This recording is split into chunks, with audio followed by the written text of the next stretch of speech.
what does hemostasis mean? What does hemostasis mean to you?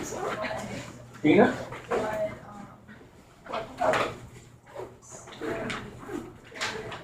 Say it again. I kind of lost something. Blood regulation. Blood regulation is kind of very vague. Hemo blood. Stasis means what? Stasis. Static means it's not moving. Actually, hemostasis means the prevention of bleeding. Or you can think of it as the stoppage of bleeding. In other words, there are hemostatic mechanisms that operate within your body that serve to prevent blood loss. So that if you cut yourself, you may bleed for a little bit, but that bleeding stops because of those hemostatic mechanisms. So, let's suppose you cut yourself.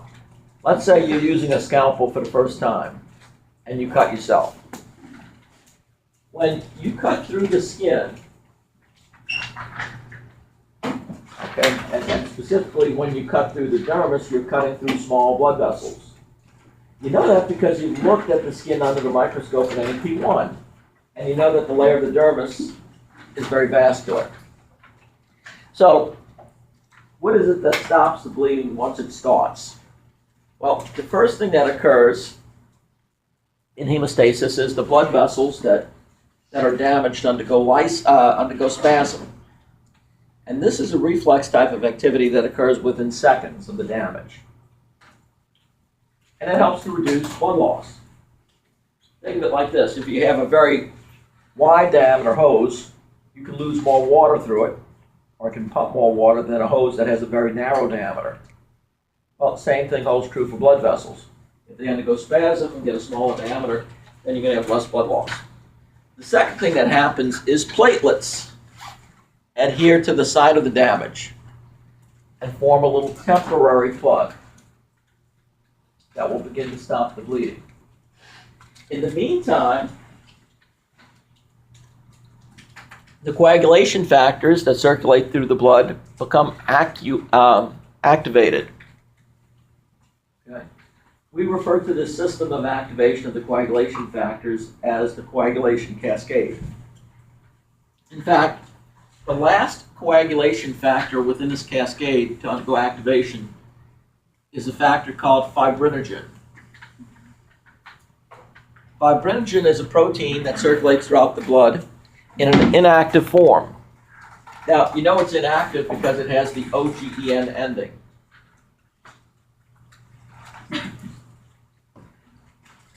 As a result of activation of the coagulation factors, part of the molecule gets cleaved, converting fibrinogen to fibrin.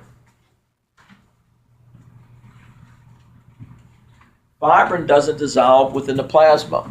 It precipitates out as little sticky threads that attach to the site of damage, okay, and form a little meshwork that catches any blood cells that try to circulate through the vessel and forms a more permanent clot that we call a thrombus. So with activation of the coagulation cascade, you form a more permanent type of clot called a thrombus. And then finally, over time, over the ensuing week, fibroblasts come into the area, begin laying down connective tissue and repairing the vessel. So these are the steps that occur in hemostasis. The first thing is vasospasm. The second thing is formation of a temporary platelet plug. Third thing is formation of a more permanent thrombus. And the fourth thing is vessel repair. Okay. Let's talk about platelets. We said that platelets help blood to clot. They attach to the vessel at the site of injury. When we talked about red blood cells, we said that red blood cells live up to 120 days. Okay? Platelets, like red blood cells, are formed elements. Are formed element rather that is suspended within the bloodstream. One of the major differences is that, number one, they only live 7 to 10 days. So they're very short-lived compared to red blood cells. Like red blood cells, they are formed within the bone marrow. from larger precursor cells called megakaryocytes. And megakaryocytes are amongst the largest cells within the bone marrow. If you see them, they appear multinucleated. And platelets actually pinch off from the cell membrane of these megakaryocytes like this, and then enter into the bloodstream. So the precursor to platelets are called megakaryocytes.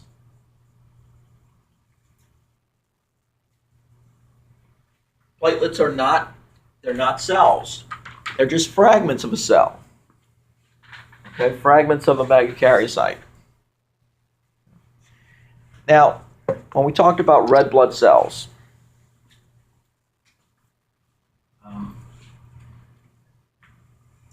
we said a normal red blood cell count is close to about 5 million cells per cubic milliliter, or per microliter, I should say.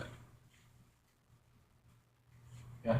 In terms of platelets, a normal platelet count is somewhere between 150 to 450,000 cells, or platelets rather, per microliter. So you can tell that you have a lot fewer platelets than you do red blood cells. Of course, the least abundant formed element is the white blood cell. What happens if you don't have enough platelets? You have a tendency to bruise. You exhibit easy bruisability. You can develop nosebleeds fairly easily, just blowing your nose. If it's severe enough, you can have internal bleeding. Or you can develop these spontaneous little red dots along the surface of your skin and mucous membranes called petechiae. Those can all be the results of a lack of platelets. A platelet count that is much less than 150,000. In fact, a low platelet count has a special name. It's called thrombocytopenia. You see, thrombocyte is another name for a platelet. Penia means as a deficiency of. So thrombocytopenia is a low platelet count. One time I had a mother bring her little daughter, about the same age as Kaylin, to my office because she said she had a rash. And when I looked at her skin and mucous membranes, there were little pinpoint dots about the size of the head of a pin, scattered throughout all of her skin. And I told the mother, I said, this isn't a rash. These are petechiae. These are little punctate areas of bleeding along the skin surface. So we got a platelet count. In fact, it was low. The child had a condition called immune thrombocytopenic purpura, where her immune system was attacking her own platelets, causing their destruction. Okay? So, when you have damage to the tissue, particularly to the blood vessels within the tissue, platelets adhere to the site of damage. Now, what really happens is this, is when you damage the endothelial lining of the blood vessel, it exposes the bloodstream to collagen, a type of protein that sits within the basement membrane. The platelets will attach to the collagen, to this area of damage. And when they attach, they undergo a change in shape here. Okay? And as they change shape, they release certain chemical mediators. And these chemical mediators cause more platelets to adhere and aggregate, which in turn release more chemical mediators to the point where you form this large platelet plug that then seals off this area of damage. Okay? And this is just a slide that shows the sequence of events where you have first platelet adhesion. They begin to release chemical mediators such as ADP. When ADP binds to circulating platelets, it causes more platelets to aggregate. As these platelets aggregate, they release more ADP as well as other chemical mediators. Now, phospholipids, when phospholipids are released from the platelets, they help facilitate activation of the coagulation cascade, okay, leading to a thrombus or a fibrin plug. When serotonin is released, it reinforces the vasoconstriction that initially occurred at the time of the damage. So platelet function here is very, very important. It helps to bring about fairly quick stasis, prevention of blood loss. This is another slide that just depicts the same kind of sequence of events. When there's been damage to the vessel wall, there's exposure to collagen, platelets adhere. Okay? Now, we said that platelets are going to release certain chemical mediators, including phospholipids. Platelet factor 3 is just a phospholipid. That phospholipid is going to react with other clotting factors, bring about formation of something called prothrombin activator. Prothrombin activator is going to activate one of the terminal clotting factors in the coagulation cascade called prothrombin. It's going to convert it to thrombin. And then thrombin is the activated clotting factor that then cleaves part of the fibrinogen, converting it to fibrin. So that as a result, fibrin forms and we have a more permanent clot. It's called a thrombus at the site of damage.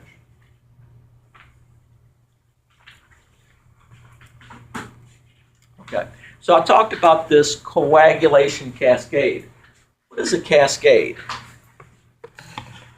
A cascade is a sequence of reactions in which first one circulating clotting factor is activated, and it in turn activates a second, which in turn activates a third.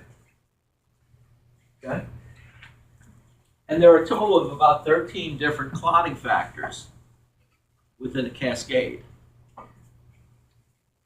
But the coagulation cascade is an example of a positive feedback mechanism. As you activate one clotting factor, it will activate numerous second factors within the sequence, which in turn then activate additional third factors. Okay? So that at the end of that cascade, we have activation of a whole bunch of fibrin, which precipitates out of solution. So we said that there are about 13 clotting factors, and in fact there are two different pathways through which we can form a thrombus or a fibrin plug. One is called the intrinsic pathway and the other is called the extrinsic pathway.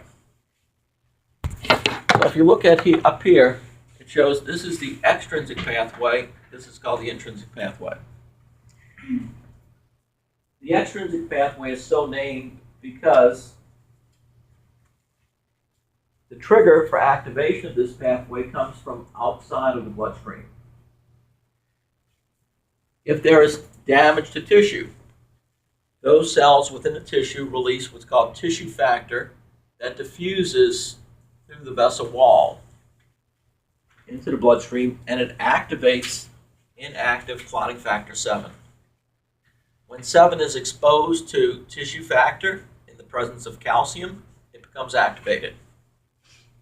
7 in turn is going to activate clotting factor 10, which then will join clotting factor 5 and calcium to form prothrombinase.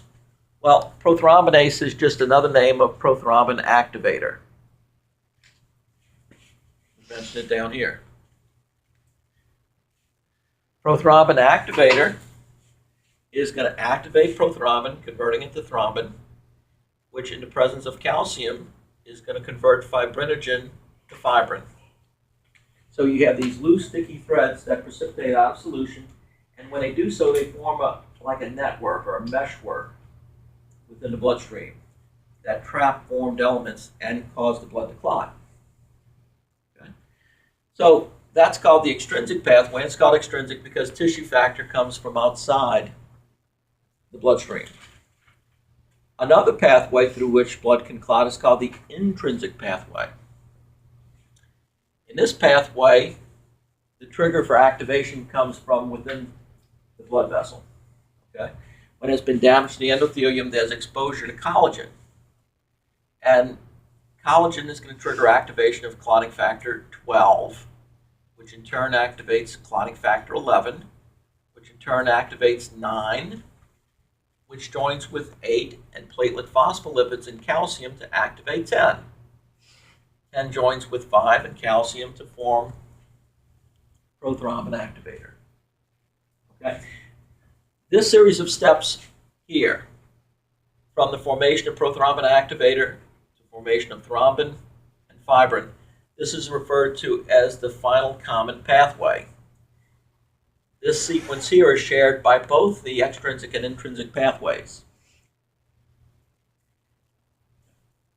Now, I'm not going to ask you the sequence of clotting factor activation here. I want you to recognize that there are two different pathways. I want you to recognize that calcium is important in almost every one of these steps. Yes? Which pathway would it be like if you was Both. They usually both occur simultaneously. both? Yes. Okay. There'll be damage to tissue and there'll be release of tissue factor, but you'll also damage blood vessel walls and you'll expose collagen to the bloodstream. That's the intrinsic. Now, so what I want you to know is that prothrombin is clotting factor 2. Thrombin is just activated clotting factor 2. Fibrinogen is clotting factor 1. The clotting factors aren't named or numbered in sequence within the cascade. They're actually given these numbers, these Roman numerals, based upon the time at which they were discovered. So fibrinogen was the first one to be discovered, so it was given the Roman numeral 1. Prothrombin, second, that's number 2. Okay, but it's not in sequence of the activation. When we draw blood in a purple top tube to perform a CBC, there's a little reagent at the bottom of the tube. It might be something like EDTA. And what this chemical does is it simply binds calcium. And because it binds calcium, when you shake the blood within the tube, the blood won't clot. Okay? Because you need to have calcium dissolved within the blood for either one of these coagulation cascades to proceed. So by trapping calcium, it prevents thrombus formation within the tube.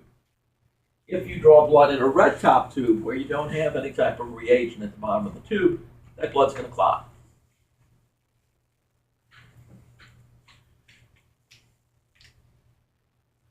Okay. And this is just a simplification of everything we've been saying. We said there are two different pathways that can lead to formation of thromboplastin, which is just a component of that prothrombin activator. Okay? As a result of either one of these pathways, prothrombin gets activated, forming thrombin. Thrombin then converts fibrinogen to fibrin. Bless.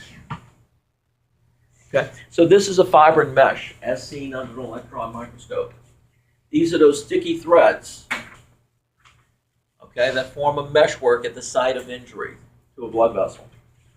And as this meshwork is formed, what does it do? It traps red blood cells, and here's a white blood cell, and platelets, so that you clot off, you form a thrombus that clots off that vessel and prevents further bleeding. Okay? Now, eventually, as that vessel undergoes repair over the ensuing week, that thrombus will gradually dissolve and blood flow will be reestablished, but not until the vessel is repaired.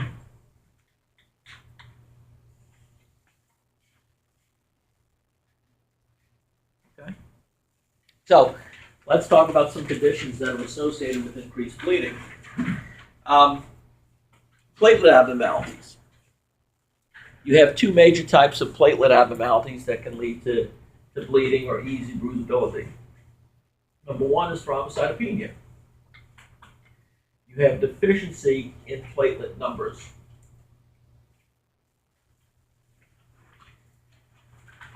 Alternatively, you may have a normal number of platelets, but those platelets don't function normally. So you can have abnormal platelet function.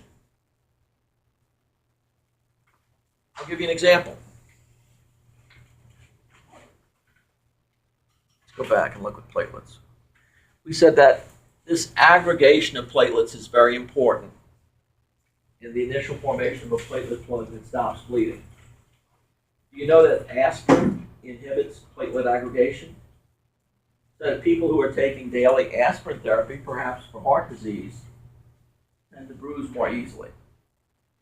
It's not that aspirin lowers the number of platelets. You still have a normal number of platelets, but those platelets don't function. They don't aggregate normally. One time we had a philosophy teacher. He just recently retired, but he was certainly in his 70s. And he came up to me one day, knowing I was a physician, and he said, "Listen, I want to ask you about something. I have all these bruises all over my arms. What do you think that is?" And realizing his age and his heart condition, I said, "Well, do you take aspirin therapy?" He said, "Yeah. That's the aspirin." I said, "Should I stop taking the aspirin?" I said, "No.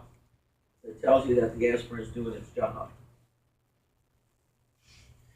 In other words, he's taking aspirin to prevent thrombus formation within the coronary arteries, to protect against heart attacks. The fact that he's bruising more easily tells you it's effective. It's inhibiting platelet aggregation. Okay. So if somebody has a problem with bleeding or easy bruisability, typically it's either a problem related to platelets or to coagulation. In fact, the person may have a deficiency of one or more coagulation factors. There's a term for the disorder in which someone is born without a particular coagulation factor. They're born as a congenital deficiency of a coagulation factor. It's called hemophilia. The classic form of hemophilia involves the deficiency of clotting factor 8. It's called hemophilia A. But there are certainly other forms of hemophilia. The second most common, hemophilia B, involves the deficiency of clotting factor 9. So if you lack a particular clotting factor, it can inhibit one or both of those pathways. If you lack a clotting factor, it can inhibit one or both of those pathways.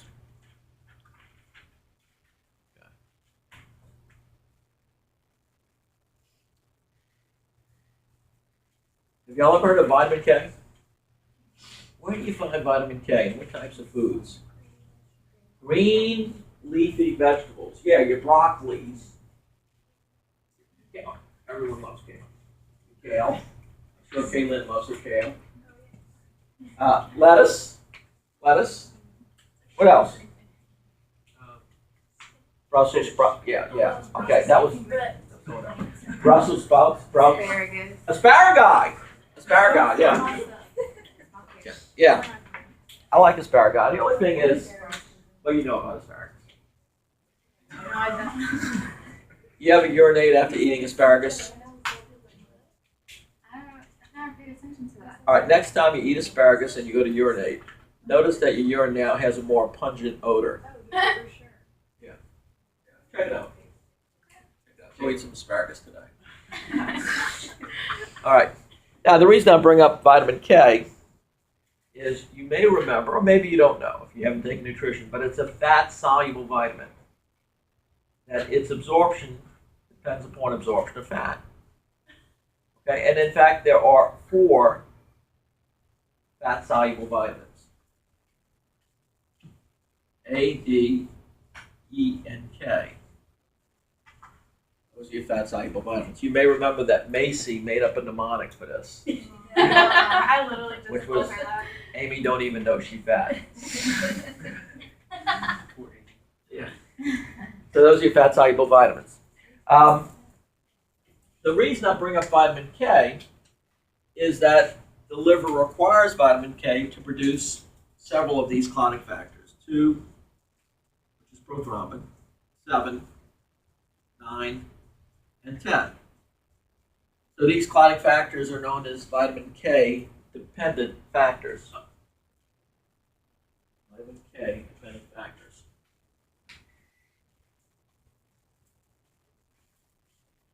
If you have trouble with absorption of fat, and therefore you have trouble with absorption of vitamin K, you may develop a deficiency of these clotting factors because your liver doesn't have access to vitamin K it needs. I'm going to give a little preview of the digestive system. It's the cells of the liver, by the way, that produce your clotting factors. I'm going to show here your stomach. And here's the beginning of your small intestine. This is the duodenum.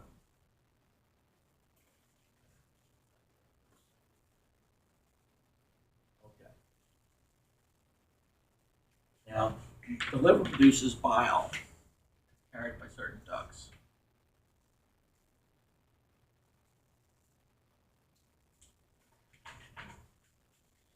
And let's put the pancreas down in here too. Here's the pancreas.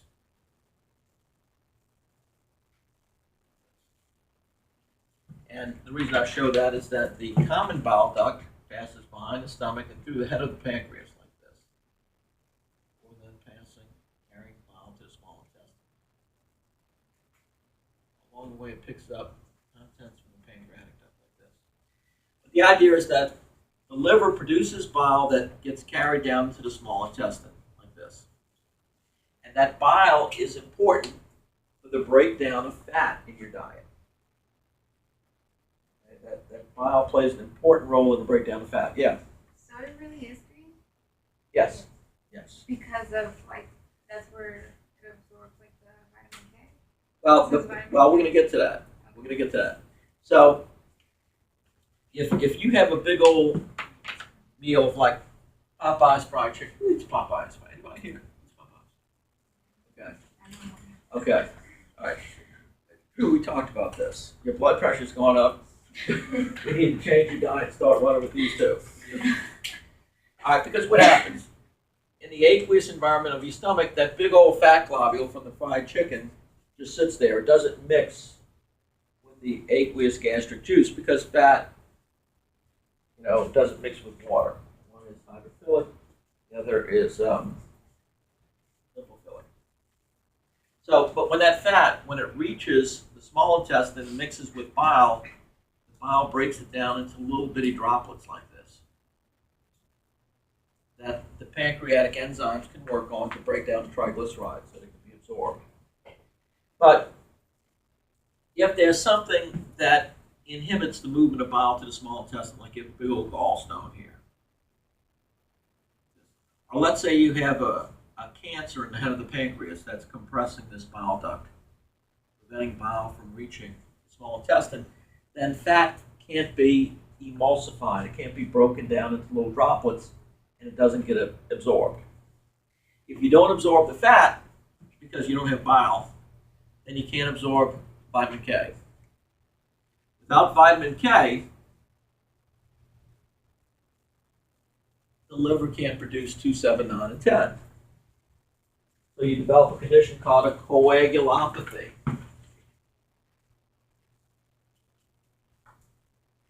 Which simply means your blood can't coagulate. You can't form that permanent thrombus. So you can have a tendency to bleed. You have a tendency to bleed.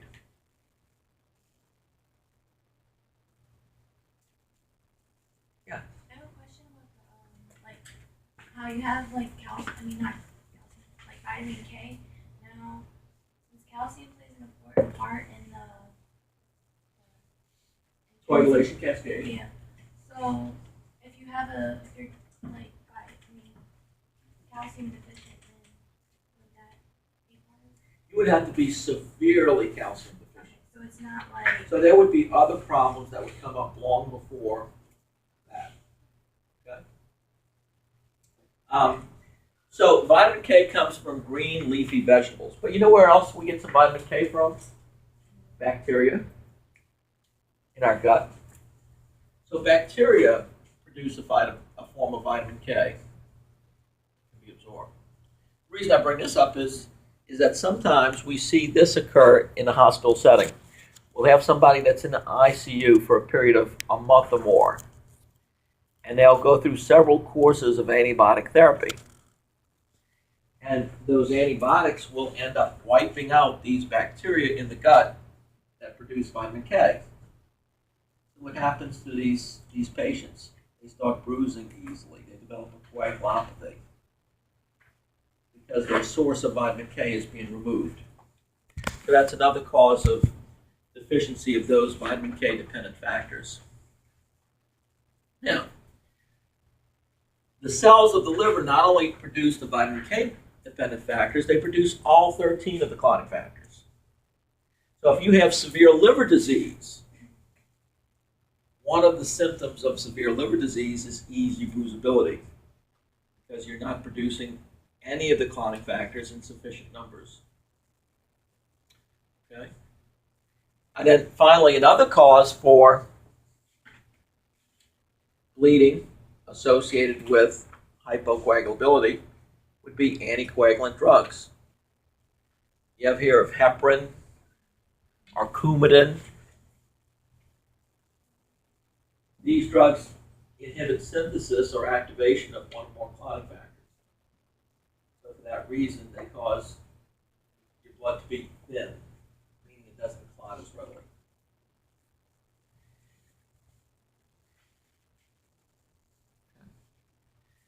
So I'm not going to ask you to memorize all the clotting factors, their numbers, or their sequence. But you need to be aware of the fact that there are two pathways. You need to be aware of there's a common final pathway involving prothrombin activator. You can also call it prothrombinase. That converts prothrombin to thrombin, which in turn then converts fibrinogen to fibrin. That's what leads to that final thrombus. Now, the other thing we wanted to talk about, but we didn't, was blood clotting. Not blood clotting, blood typing. Blood typing. I'm going to draw 4 different red blood cells. Okay?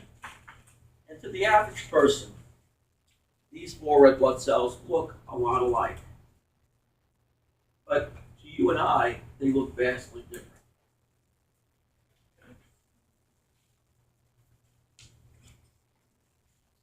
Remember back in the day, we took AMP1, we said that there were peripheral proteins that sit on the surface of your cell membranes that can serve as markers or self-antigens. They let our immune system know that those cells belong to us. Our immune system doesn't attack them. In fact, these cell membranes, remember these are kind of a double layer of phospholipids that can be represented like this. Okay? And within that double layer, you can have some cholesterol, and you can have some transmembrane proteins that can serve as channels like this one, or you can have some proteins that just sit like this, okay, on the external surface of the cell. Okay, and those are called peripheral proteins. Some of these little peripheral proteins have little chains of monosaccharides or sugars attached. So we call these peripheral proteins, to which we have little chains of sugars, we call these glycoproteins. And we said they act as markers to identify those cells as belonging to us. Okay. Now, on red blood cells, you can have one of a couple of different types of glycoproteins. Some people have type A red blood cells. Let's say type A, the glycoproteins kind of look like this. Other people have type B. They have a different type of glycoprotein that may look more like this. A few of you may even have type AB. You have both on the surface of your red blood cells. And then some of you may have type O, in which case you have neither. Yeah. Now, it turns out that if you're born with type A blood, then you have antibodies against the B antigen. Another way of saying that is you have anti-B antibodies. Now, that's not the case if you have type B. If you have type B blood, then you have anti-A antibodies. The beautiful thing is if you have AB, you don't have any antibodies against either A or B, because if you did, you'd be attacking self. No antibodies. Of course, if you have type O blood, you have both anti-A and anti-B. Okay.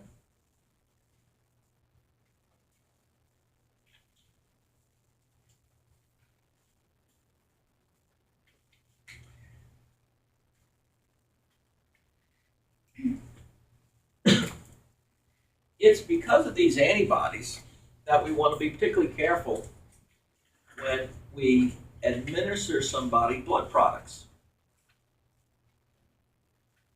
Let's suppose that Stephanie over here, you're just minding her business, walking in the quarter, and somebody comes up to her and pops a catheter, okay? And she's bleeding profusely. They bring her to the ER, and we find out that she's got type A blood. Well, we want to give her type A blood. If by mistake we give her type B, those blood cells are going to react with the anti-B antibodies, and we're going to have potentially a severe transfusion reaction as a result of that antibody-antigen reaction. So the process of matching blood, donor to recipient, is called cross-matching. It's very important to prevent some type of severe, potentially life-threatening transfusion reaction. It turns out that in an emergency, typically we don't ever do this, but really, like, 1 in a million times, if we need to, if we don't have time to cross-match, okay, and Stephanie is going down the tubes quickly, as a last resort, we're just going to shove some blood in her. If we have to give her blood, what type of blood do we give her? We're going to give her type O, and we haven't talked about negative, but it'll be O negative. Type O is considered the universal donor. Why? Because it doesn't have any antigens on its surface against which Stephanie's blood can react. So less likely to have a transfusion reaction. Now, just as type O blood is considered the universal donor, someone with type AB is considered the universal recipient. Because, again, in a pinch, when someone is crashing fast and you don't have time to cross-match, you can give somebody who is AB either A blood, B blood, O blood. It doesn't matter because they don't have antibodies against the antigens on those cells. So AB would be considered the universal recipient.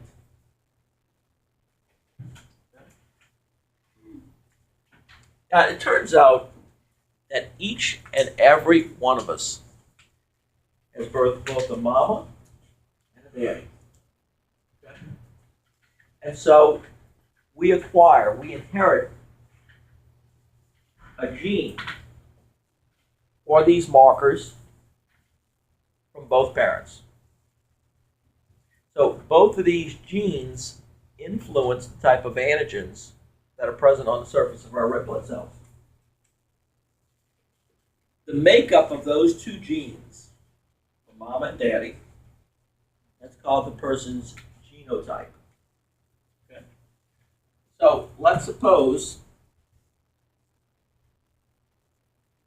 that you acquired a gene that produces the A antigen from your dad, and the gene that doesn't result in production of either A or B from your mom. Your genotype would be AO. Now, it says here that ABO blood types are coded for by a pair of codominant genes. That means each of these genes is manifest. That the A gene is going to synthesize these glycoproteins, And the O gene is simply not going to produce either A or B. But as a result, the person's going to have the phenotype. The phenotype is the expression on the red blood cell of type A blood. Now, suppose that a person had this genotype, AA. Well, that genotype would also result in a type A phenotype. The only antigens being placed on the surface being type A antigens. Okay? If someone has type B blood, by the same token, they're either going to have BO or BB. If someone has type AB blood, the only possible genotype that they can have is AB. That's going to result in the AB phenotype. If somebody has type O blood, the only possible genotype they could have is O. And they would have O blood. Does that make sense to everyone? Okay. I used to work as what they called an extern in a hospital lab, and I did some blood banking back in the day. And here's how you type someone's blood. You take a special slide that has two little wells or depressions. Okay? And you take the person's blood, let's say they're type A, and you put a drop of that blood in each well. Now, you're going to mix that drop of blood in each well with a drop of anti-serum. In the first well here, you're going to put a drop of anti-A serum. And in this other well, you can put anti-B serum. That may look like this. It's another drop solution. And then lo and behold, you're going to mix them. You're going to mix the drop of blood with the anti-serum. Okay. Now, I'm going to show you what this looks like when you mix these up at the microscopic level. Okay. Here's a person with type A blood. They have these little markers on the surface like this.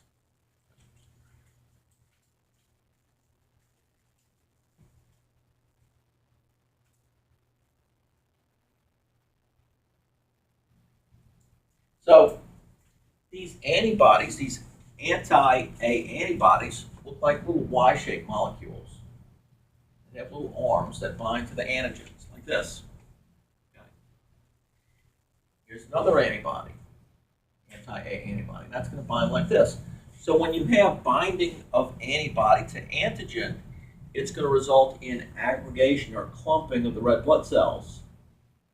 They form a little meshwork connected to the antibodies. Okay?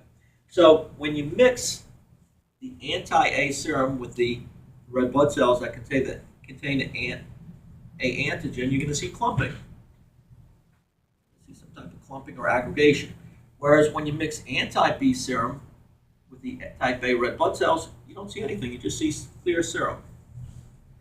So you can look at the slide, you can say, oh, this person's got, I shouldn't say oh, this person has type A blood based upon the reaction with the anti-serum. What type of blood would the person have if we saw clumping in both wells? They'd have AB. It's easy. Okay. So again, same concept. This just shows you that type A blood has a certain type of antigen. We can call this an agglutinogen. Type B has a different agglutinogen. AB blood has both. Type O, neither. You can call the antibodies agglutinins. Not agglutinogen, but agglutinin. Okay? So agglutinin B is anti-B antibodies. Agglutinin A, anti-A antibodies. AB has neither. Type O has both. We talked about this, that these various phenotypes can be produced in some cases by up to 2 different genotypes.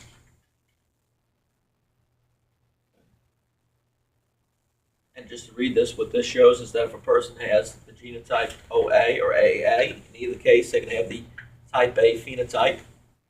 Okay, that means that the antigen or agglutinogen on the surface is A, and they're going to possess an anti-B antibody or an agglutinin B.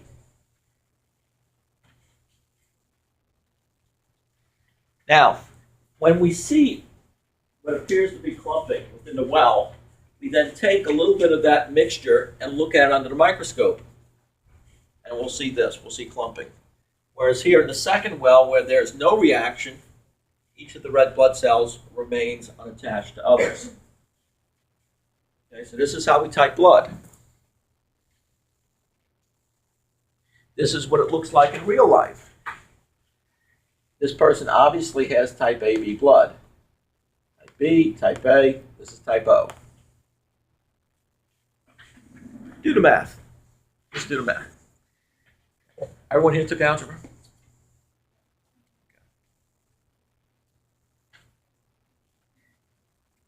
And this is just a summary of everything we just said. Okay, so let's do a little practice here. You ever see the Jerry Springer show? Oh, Maury Povich, they used to do the same thing.